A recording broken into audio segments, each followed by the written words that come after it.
You're listening to the Night Demon Network. Go to nightdemon.net/subscriber to unlock more exclusive content.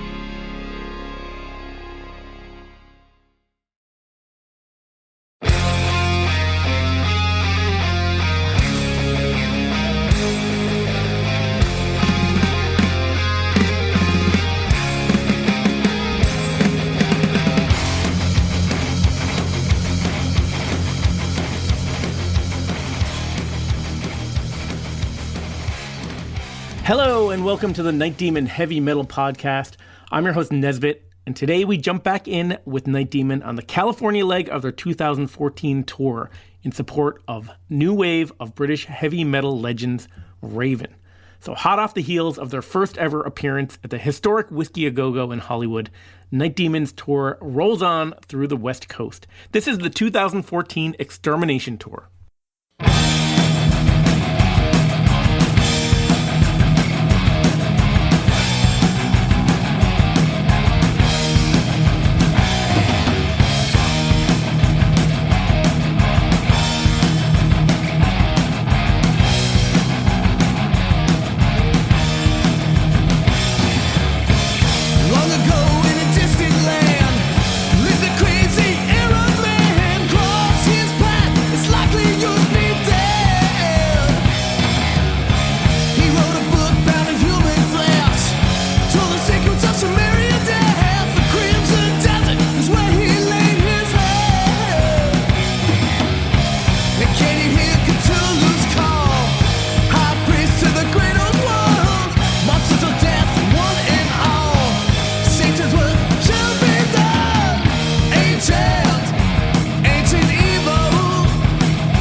So after our first appearance at the Whiskey A Go-Go, we had a day off and we got to go home again. And, you know, the more that I talk about this, like what a blessing this tour was to be our first, like seriously long tour and have so many days off at home, kind of like in the middle of the tour too. So it's pretty awesome.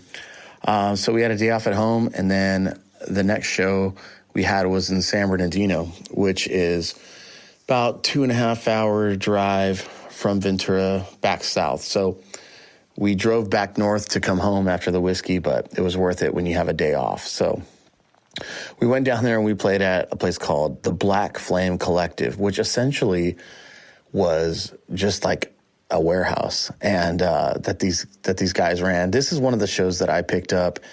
And again, I mean, it was kind of one of those things where we're just trying to get as many shows as we can on this tour. So I believe when we announced the initial dates, which is always a good strategy if you're trying to fill a tour, if you have a good amount of dates, just announce them online or on social media.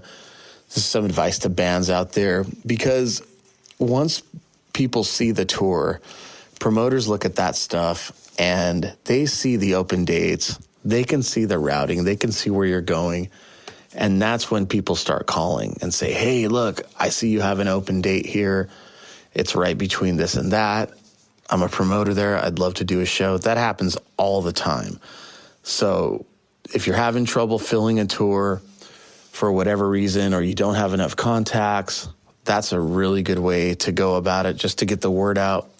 Even fans will sometimes say, hey, you have a day off in my area. Like, if you're traveling through, I'd like to buy you guys lunch or hang out. Or they might say, hey, I know a promoter, this and that.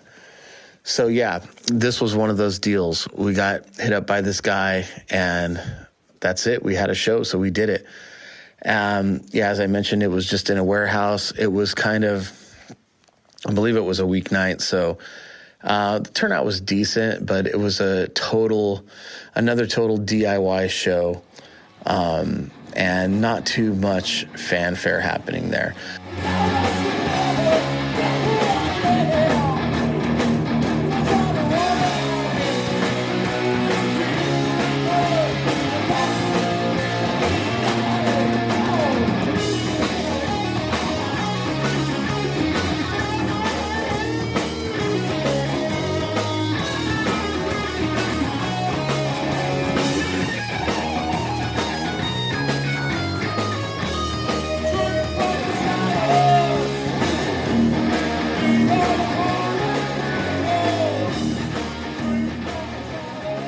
will read an excerpt from Andrew Bansal's Metal Assault blog.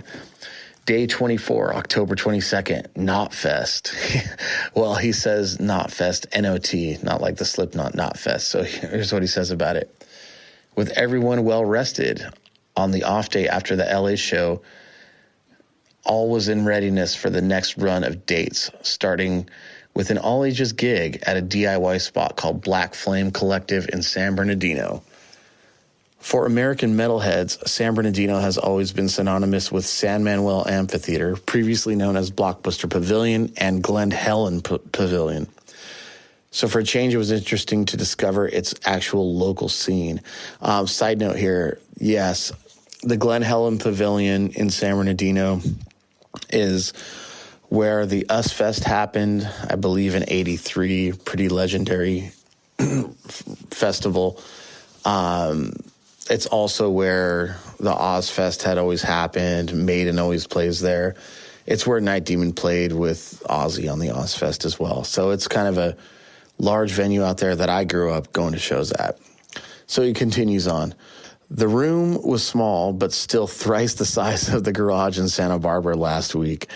Just like the event, merch tables were set up outdoors, and I didn't get to see much of the show. With 4 grind/power violence/hardcore type bands opening for Night Demon and Raven, it was a strange lineup combining 2 worlds that rarely ever cross paths. But Night Demon still played to a decent crowd and gave them a special treat by presenting new song Mastermind, which they hadn't played since the first week of the tour. I got to seeing familiar faces on tour anywhere invariably feels great. And here I got to hang with the Witch Haven guys, seeing them after quite a while. Vocalist guitarist Henry Montoya came over to the merch table and, based on his own past tours, offered tips on what to do and not to do in the cities we're yet to visit on the remainder of this tour. The show ended around 2 a.m., and while it wasn't my favorite show of the tour by any means, it was a new experience nonetheless. Yeah, so that show did end late. I do remember that. And it was cool to see some people that we knew there. That's one thing about playing in Southern California, when, you know, you really never know who's going to be at the show. It could be anybody from, like, you know, Dave Mustaine, or guys in local bands that you played with, or guys in bands that you haven't seen in a long time. So that was nice. So we had another show the next day. So this is kind of interesting. Again, like when you're setting up a tour like this, and you have to kind of take what you can get, the routing is all over the place. So we did end up going a bit north to play in Orange County. We played at a place called the Sildebar. Sildebar is pretty cool. Like, they have been doing, all their shows are free. That's the thing. They make so much money off the bar. It's owned by the guitar player from the band Lit, and he's got like a lot of Orange County like punk rock stuff on the walls there, like Mike Ness's guitar from Social Distortion, a bunch of stuff from Lit, but like, you know, stuff like that from local Orange County musicians. But the dude's always been a really big supporter of the scene. And so they have a nice room in there that's like 200-300 capacity. And again, all the shows are free. So that really helps a lot. Sildebar, I remember the Sildebar being a big deal for me because I'm an Avenged Sevenfold fan, and they're from that area, and Sildebar was a place that they played quite often. So for me, it was just kind of like, holy shit, cool. You know, I played there with the Black Sabbath tribute with Jarvis and Armand and Aaron. So I was kind of familiar with that place, but to play there with Night Demon was really cool. We had previously played there. Actually, it's funny because at this time in the band in 2014, Armand was not in the band, but we had previously played there with our Black Sabbath tribute called Warning. And at that specific show, our drummer Tony couldn't make the show, and so Dusty filled in on drums. So that's kind of funny. Like, I remember when we came to that gig, there were a couple Night Demon fans, and, you know, kind of going, wow, if this would be cool Brent was in the band too, but obviously Sabbath only has one guitar player. But we did have Brent and Armand and Dusty play in the Judas Priest tribute that we did that one Halloween. You can revisit that. We have an old episode about that. Anyway, so yeah, the Slide Bar, cool place in Fullerton in Orange County.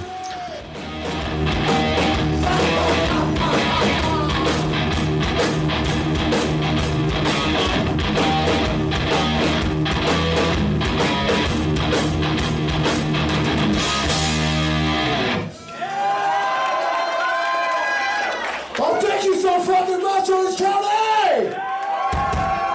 How are we doing on this fucking Thursday evening, all right? All right. We want to thank our good buddies in Blade Killer for opening the show tonight. They will also be with us in Raven tomorrow night in Ventura, as long as our buddies here. Ex Mortis in the house.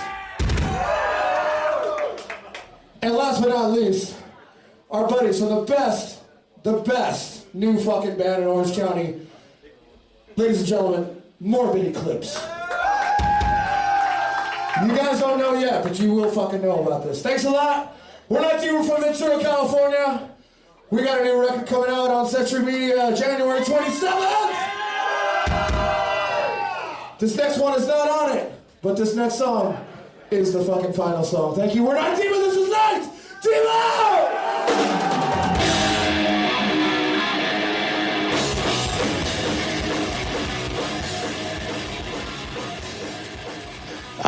I'll read Andrew's blog from this as well. He says the gig on the 23rd was a free show at Slide Bar in Fullerton, leaving Orange County metalheads no excuse not to attend. Yeah, you would think, right? The last and only time I was at this venue was for Christian Mistress, Gypsy Hawk, and Night Demon earlier this year. I instantly fell in love with it, and my second visit there was even more fruitful. Los Angeles' own classic metal group, Blade Killer, opened this show, a band I'd never seen before, strangely enough, and I was finally able to realize that all the great things I'd heard about them were in fact true. The righteousness of the vocals, lyrics, guitar harmonies, and rhythm sections in their music bodes well for their future and is great for LA metal. I'll interject here. Yeah, Blade Killer, really good friends of ours. Actually, I think that they recorded their EP right before we did ours. And when Night Demon started playing shows in LA, I became pretty tight friends with Carlos, who was the singer of the band. He's also the drummer in the thrash metal band Fueled by Fire. He's a great drummer, but he's probably even a better vocalist. He's a really great singer. And Blade Killer, much like Night Demon, just kind of put out a 4-song EP in the early days, and it's just really, really great heavy metal. I highly recommend checking out their EP.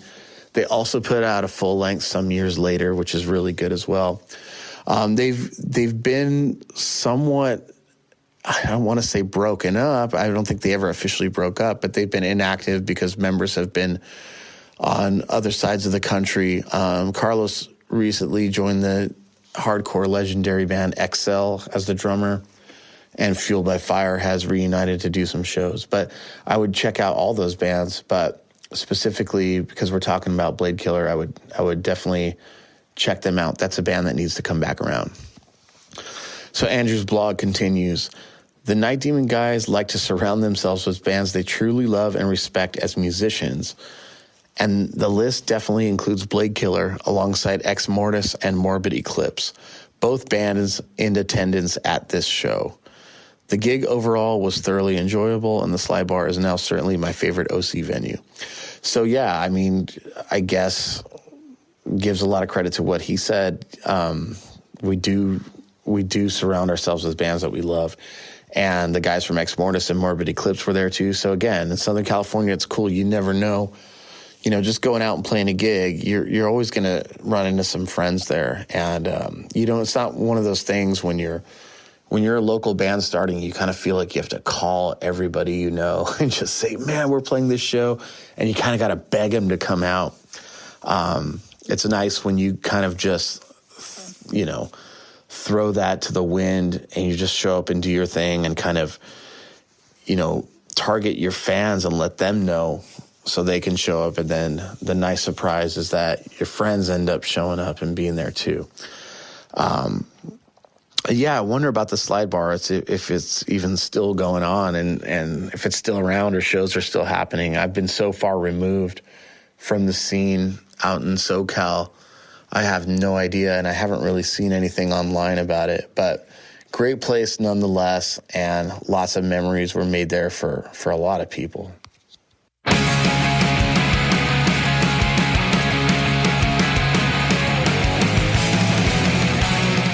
Hey guys, Nesbitt here. If you'd like to support Night Demon and this podcast, the best way to do it is to become a Night Demon subscriber. Not only will you be doing your part to support a true heavy metal band out there really living it, you'll also gain access to a ton of extras.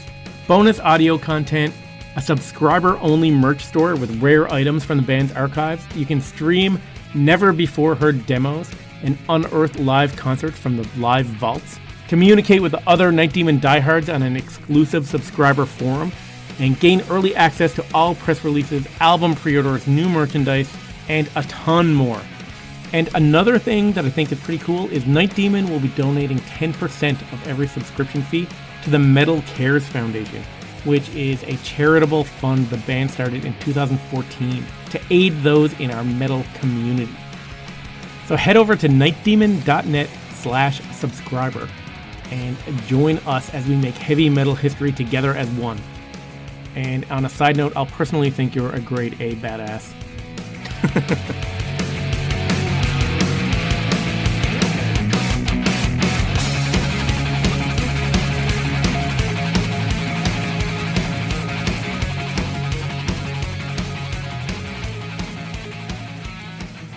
Okay, I had to stop and check this out. I do have an update. The slide bar, the reason I haven't heard anything about it is it is permanently closed.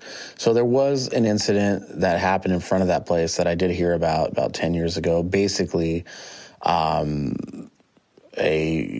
homeless man, a young guy was, I think, beaten to death by the police. I'm reading some other stuff online. This is all hearsay, but that they never had a noise permit. There's stuff about a $16 million lawsuit from a former employee. There's been protests outside the place to shut it down.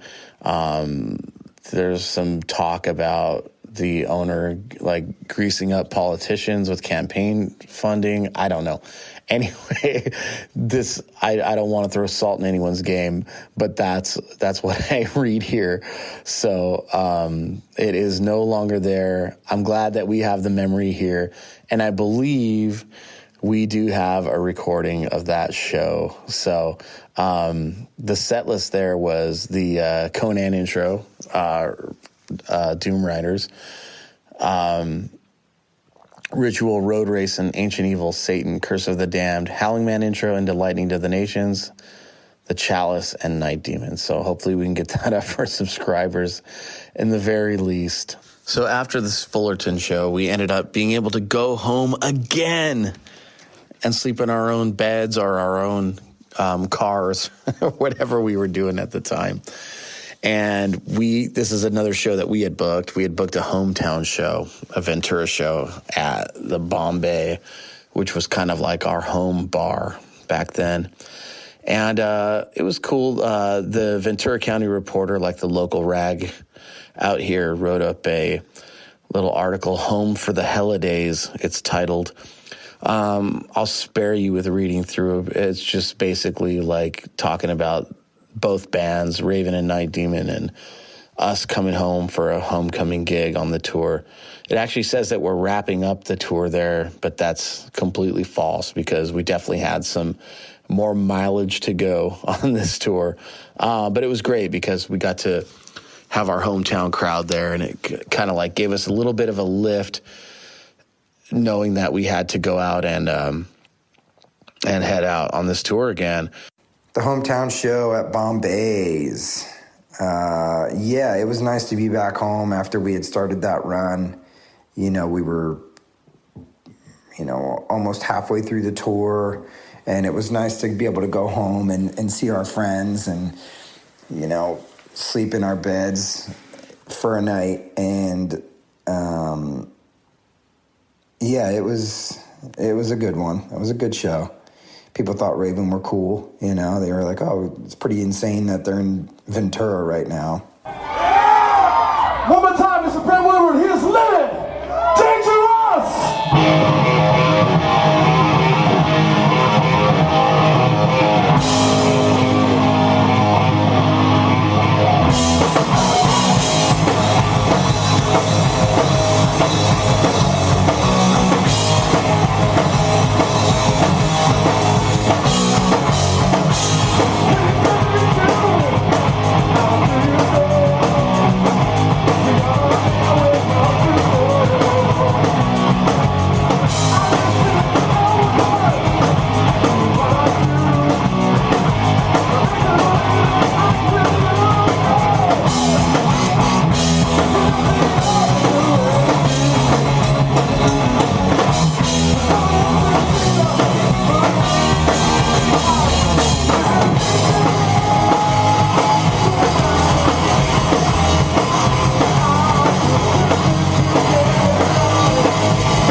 Let's hear what Andrew Bansal has to say about it. Day 26, October 24th, titled Homecoming. The most eagerly awaited moment of this tour so far had arrived for the Night Demon boys as they geared up for a hometown gig at Bombay in downtown Ventura. Being in Ventura gave them a chance to gather and realign themselves, and for me, it meant downsizing. I've discovered by now that traveling light is important for a tour of this nature, but I packed a whole lot of shirts with me when starting out with no idea of how much I would actually require. And as it turned out, we end up wearing the same set of clothes until we get to shower. Upon seeing me do 3 full loads of laundry, Jarvis remarked that my t-shirt collection is bigger than a Hot Topic and that I should start my own distro. So I offloaded a lot of my clothes and left them behind with a friend in Orange County, and now I'm officially living out of a suitcase for the next 5 weeks at least. Another important aspect of touring within the Night Demon van is packing. The gear and merch is very tightly and precisely packed in the back of the van and has to be done exactly the same way every time we load in after a gig. Otherwise, things simply wouldn't fit. It's amazing how much we have back there. We have it down to a science, and it enables Night Demon to tour without a trailer slowing down the van to lower speed limits on the freeways and causing parking hassles. Both Ex Mortis and Blade Killer opened the show at Bombay. Being home enabled Night Demon to restock on the fast-selling merch items, and they got a new stage backdrop, approximately 10 by 8, and a lot bigger than the one they used previously. They also used their own stage lights for the first time on the tour. These production aspects are definitely a factor in raising the band's impact on any audience, and Night Demon's visually enhanced show along with solid sets by other bands made it a great event for all involved. Ex Mortis and Blade Killer followed us back to Brent's house, and we partied till 7 in the morning. The 25th also being my birthday, because of which I put my sobriety on hold once the clock struck midnight, drank more beers than I could count, and still woke up 6 hours later with no noticeable hangover. Nice one, Andrew. So, yeah, it was nice to come home. It's nice to be young, right? Where you can you can do that. You can play a gig, you can party all night, and then you just, wake up a couple hours later and then hit the road. Not so much these days for us, I got to say that. But it's really cool. I know I've probably said this a lot on these Raven episodes, but reading Andrew's blogs, it just it brings me right back there. It's so awesome to have his perspective on everything that happened on this tour. The following show took place in Los Osos, California at a bar called Sweet Springs Saloon. This is a place that we had played a couple times. There was a band from up there called Meth Leopard, and this guy, Rudy, that had hooked us up. In the early days of the band, we were kind of doing these regional runs. He was friends, John and Brent knew him from the fucking Wrath.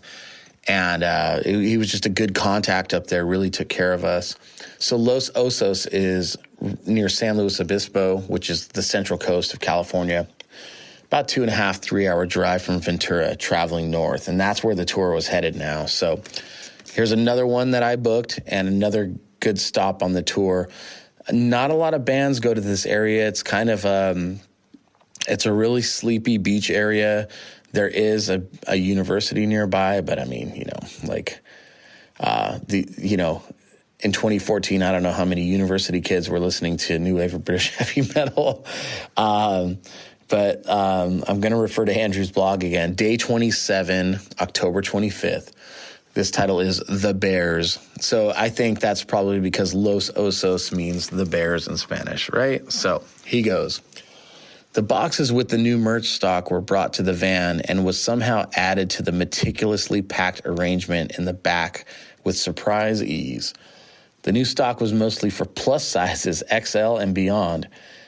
Of all 5 Night Demon shirt designs, plus-sized metalheads in the southern and western parts of America clearly dig Night Demon more than normal-sized ones, okay? Repacked and refreshed from 10 days in Southern California, it was time for the Night Demon van to hit the road once again as we sang the chorus lines of Raven's new song, It's not what you got, it's the way you do it. In unison, in our best possible John Gallagher voice imitation. The last 2 Saturday shows of the tour in Austin and Santa Barbara were stellar. This one was at Sweet Spring Saloon in Los Osos, 3 hours north of Ventura. It was no different. If anything, it was even better.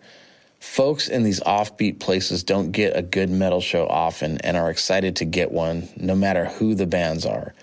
Night Demon won plenty of new fans as people were visibly stoked upon seeing and hearing them, to the extent that one of them let us sleep in his house overnight after the gig. So yeah,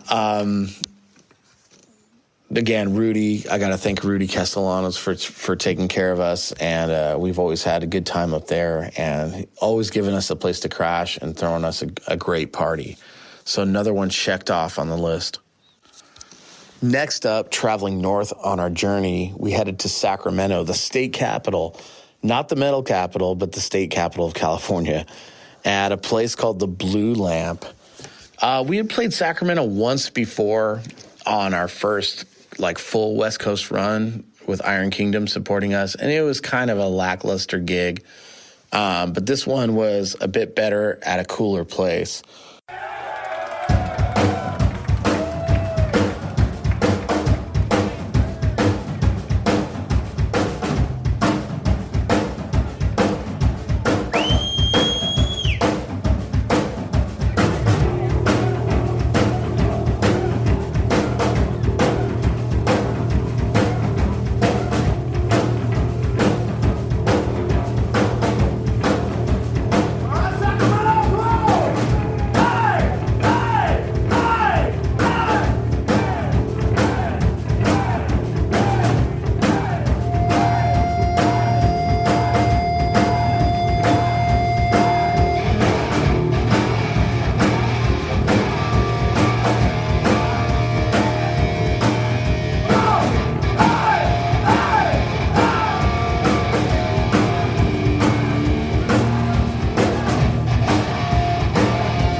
Sacramento, how the fuck you doing this Sunday evening?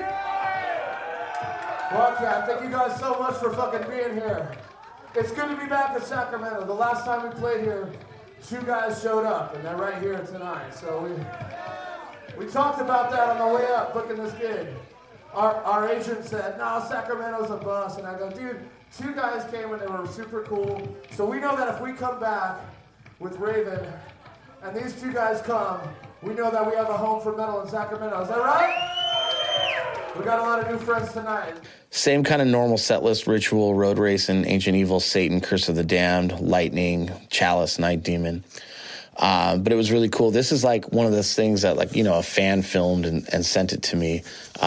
We do love it when people do that. And still to this day, even though we film and multi-track every show, we didn't back in the day. And recently I've gotten some bootlegs from some fans that have shown up at gigs and given them to me. And it's like, it's so great to discover the stuff, because I mean, we've, you know, Nesbitt and myself have scoured the internet looking for stuff for the podcast, and it's like we can't find this stuff, and then you find out that a fan just shows up with a CD, like they have a bootleg. There's like this kind of dark web out there of bootleg stuff, and sometimes people just know how to tap into it. So has nothing to do with what we're talking about now, but there is going to be something in the future.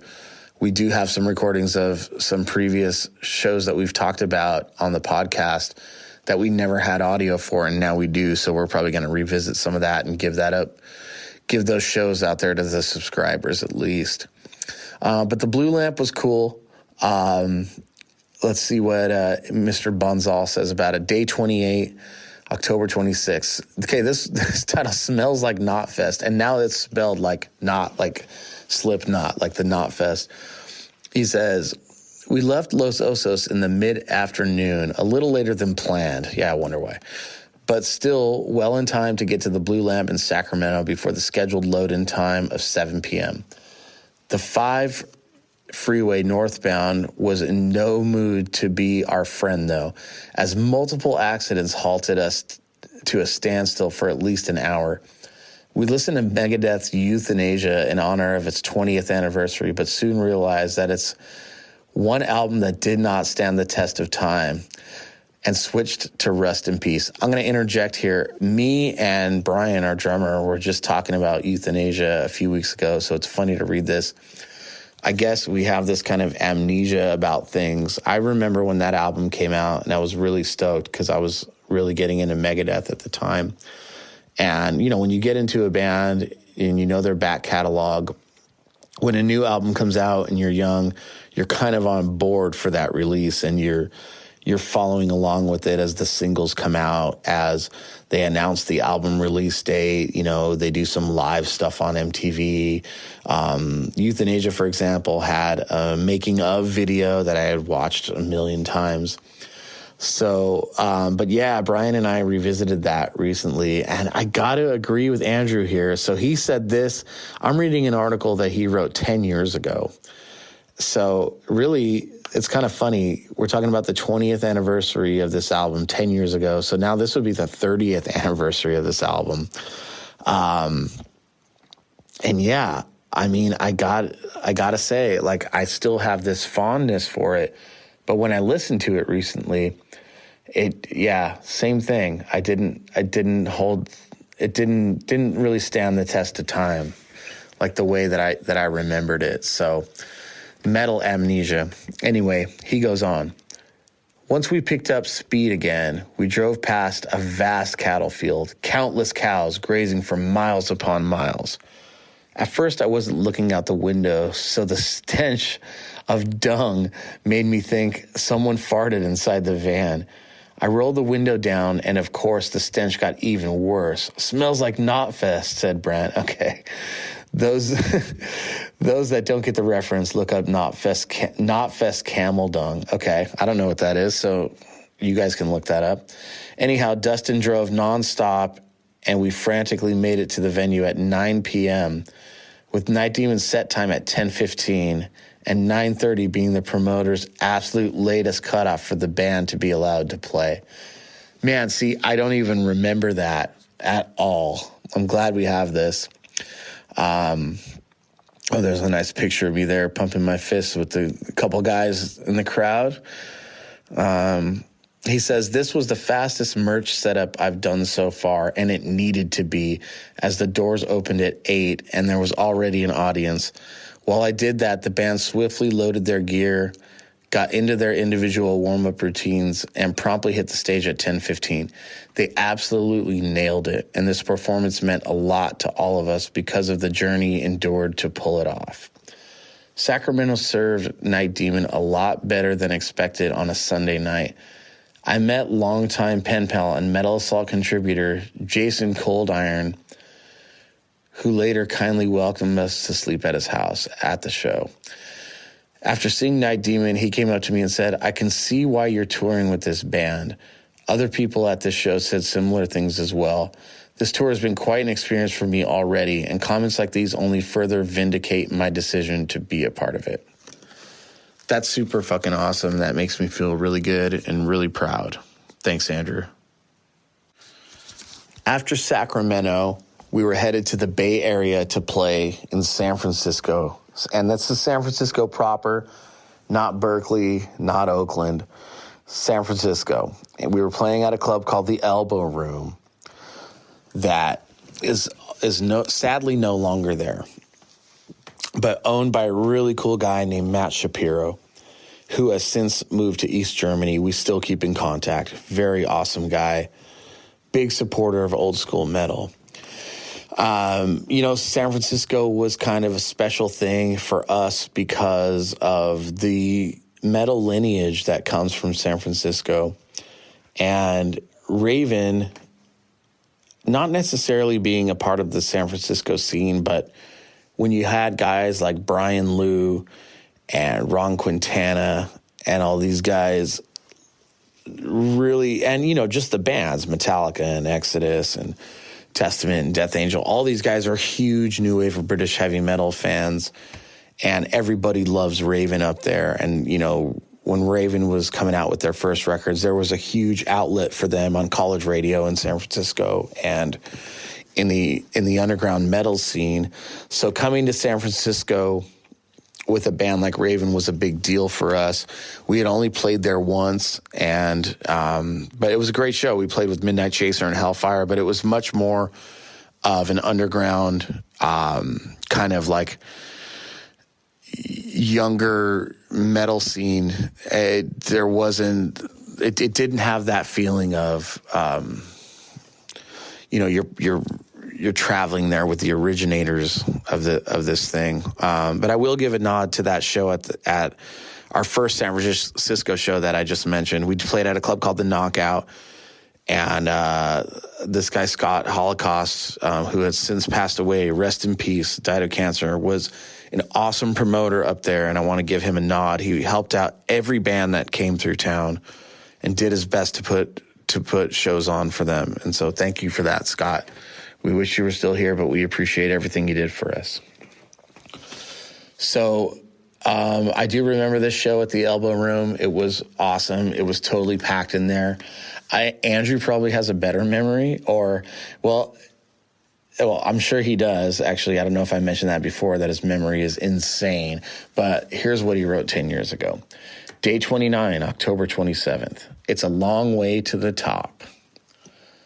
The last of the California shows was at the Elbow Room in one of the traditional homes of American heavy metal, San Francisco. On the way out of Sacramento, we stopped at a Halloween store to buy a new fog machine for the stage, and as it turned out, it was well worth the investment.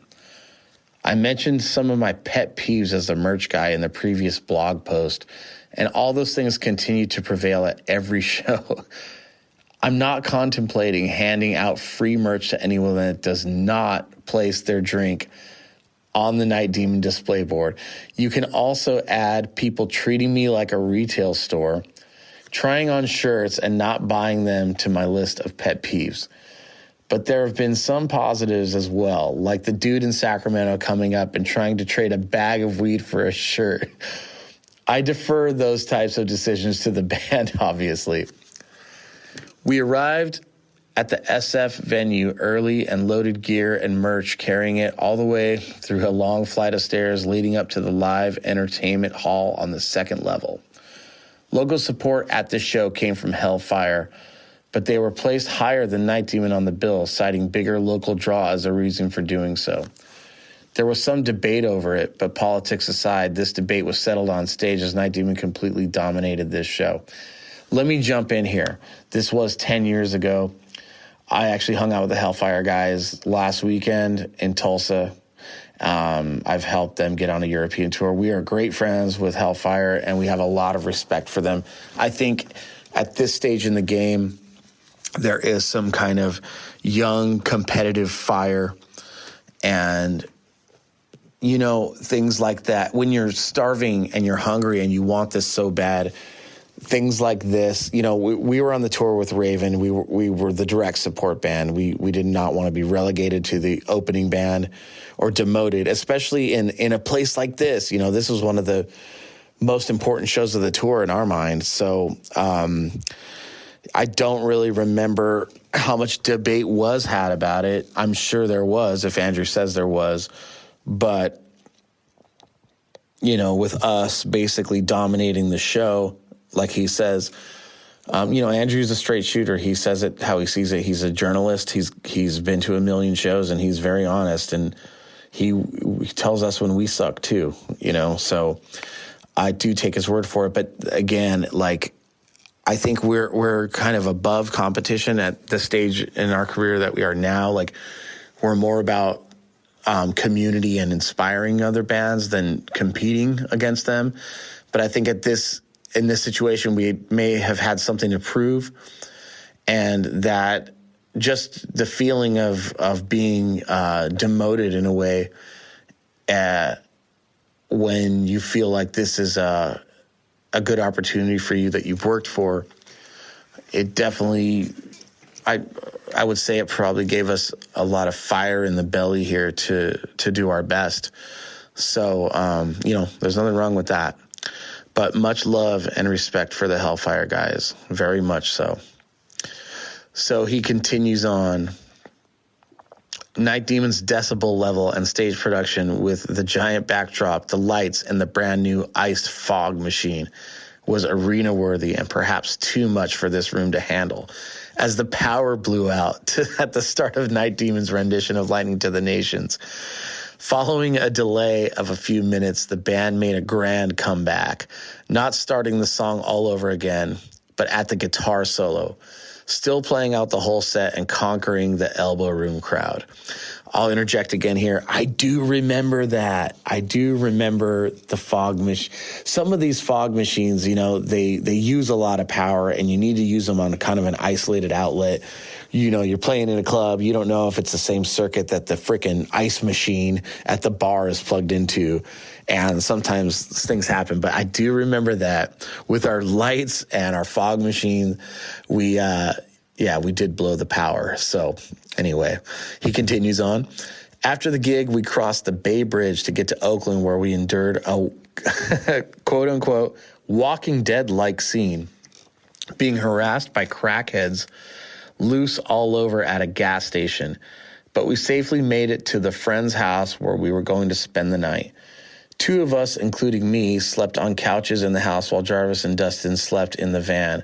I woke up amidst a major freakout to the sight of an incredibly friendly cat standing on my chest and staring down at me. We soon left Oakland as I finished writing this. Brent is driving us through some scenic forests on the 80 East towards the next show in Sparks, Nevada. From their musical style to touring with Raven, a lot of what Night Demon does is inspired by old school Metallica, and it is all tying in beautifully on this tour because the reaction of first-timers when they see Night Demon is similar to what I can imagine for people seeing and hearing Metallica for the first time in the early 80s. Night Demon's tour with Raven is still not even halfway, and as they continue to serve as the modern-day old-school Metallica for the plus-sized metalhead, I'll be bringing you many more updates and stories.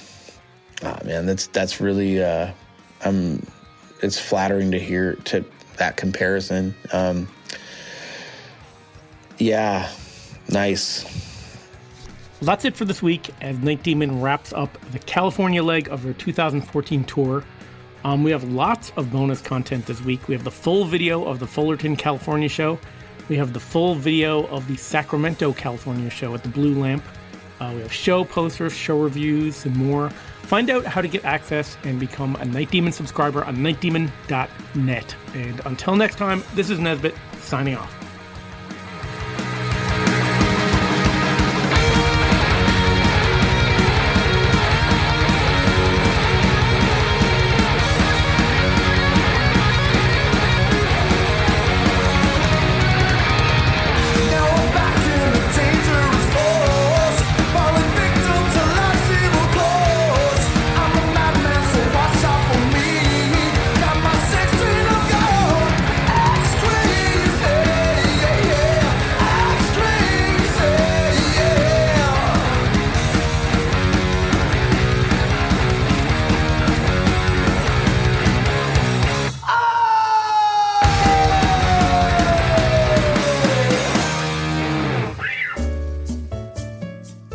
Thanks for listening to the Night Demon Heavy Metal Podcast. Head over to nightdemon.net, click on the subscriber tab, and sign up to access exclusive weekly bonus content. If you would like to donate to support the Night Demon Heavy Metal Podcast, you can do so through PayPal at paypal.me/nightdemonmetal. Additionally, if you have not already done so, please subscribe, like, rate, and review the show on iTunes or wherever you listen to podcasts.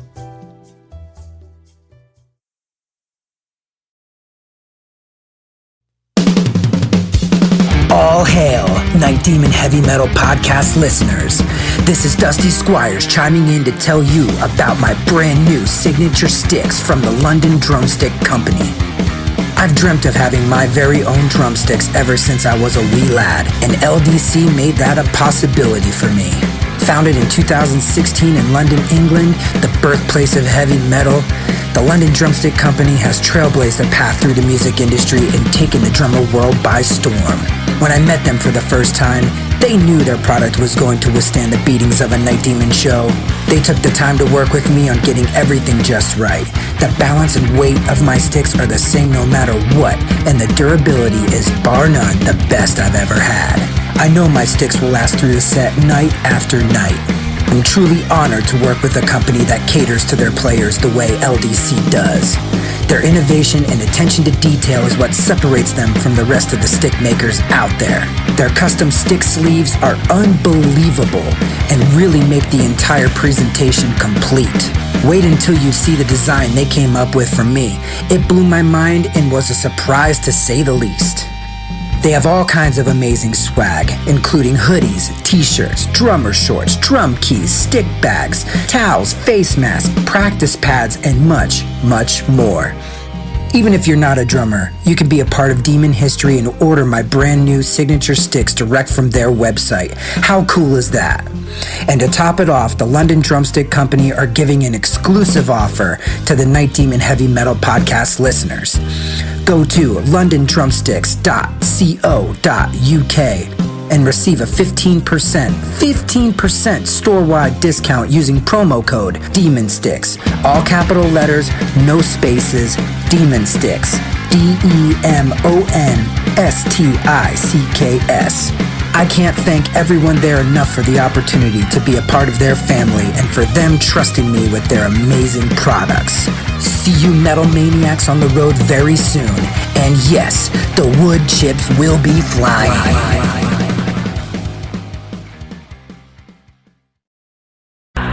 Greetings, boils and ghouls. This is your comrade, the Crypt Keeper here, reporting dead from the sanctuary of the strange.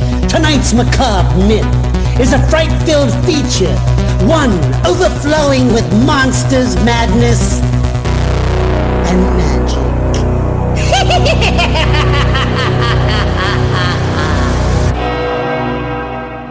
Visit our website at monstersmadnessandmagic.com to stay up to date on all the dark dealings within the sanctuary of the strange. Enjoy the show. Hey Metalheads, I'm Mark and I host Metal Forge. Let me tell you about the show. The Metal Forge features the best underground metal from all over the world. We spend every week with a different artist with interviews, in-depth conversations, and most of all, the music. We also feature audience interactivity where you can submit your questions to the upcoming guests. New episodes are out every Friday at noon Eastern Time at metalforgeradio.com or wherever you listen to your podcasts.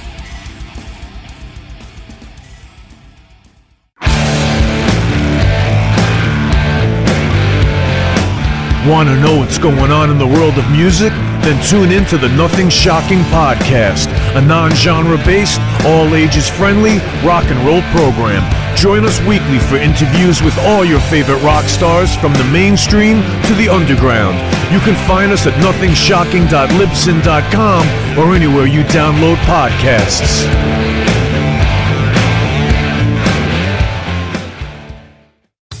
Okay, metalheads, you've been complaining that there has not been a channel that plays all of the heavy metal videos from past, present, and future for years and years at this point. Well, that time is over. Heavy Metal Television is back. HeavyMetalTelevision.net is the website. Go there. You can see videos playing 24/7, 365, all the time, all the best from the old school, the new school, and everything in between. Check it out, HeavyMetalTelevision.net. It is where the metal is.